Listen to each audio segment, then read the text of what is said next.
Elias Thorne, an executive with a penchant for velvety suits, typically found solace in his collection of antique keyboards and vintage guitars.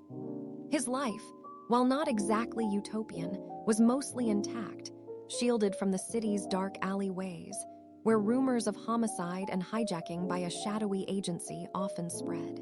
He would often observe the urban sprawl, a distant wave of city lights, never feeling quite knighted by success, despite appearances. His colleague, Mick, often raised an objection to Elias' casual mischief, sensing a deeper Grinch beneath the outwardly vivacious persona.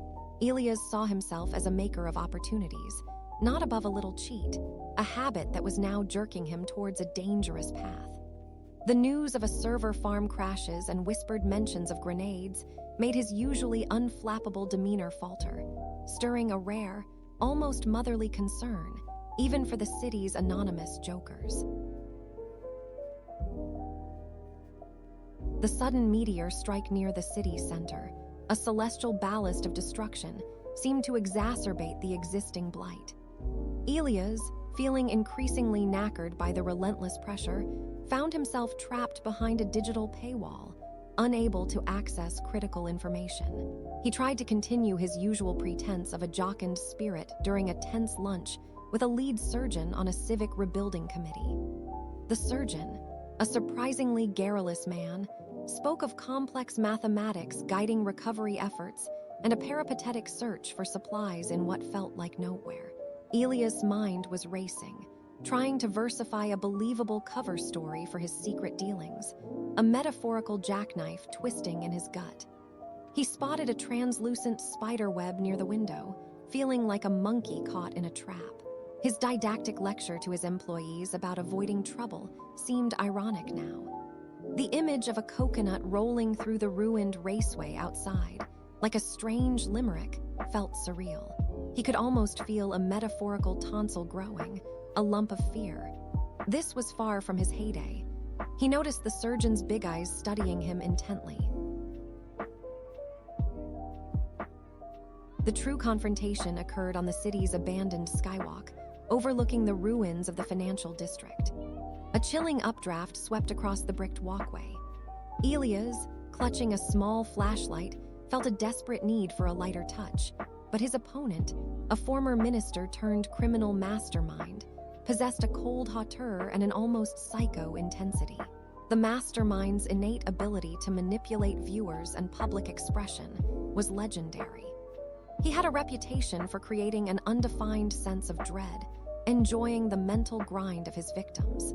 Elias knew this man was notoriously jealous of his past successes, and he had come to collect. The mastermind, a veritable agnostic to moral codes, produced a thick rucksack, revealing a device shaped like a stacked pancake and a column of intricate wires. Elias, far from feeling whimsical, felt a growing sense of rapture at the thought of finally ending this, even if it meant being a societal hitcher on the edge of destruction. He kept revising his escape plan in his head, his thoughts swirling like kaffir. This isolated island of danger was now his battlefield.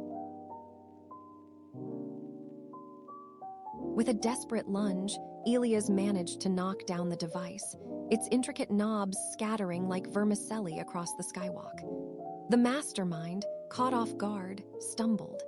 Elias, no longer feeling maladroit, wrestled free. The promised payoff for his silence was now a distant memory.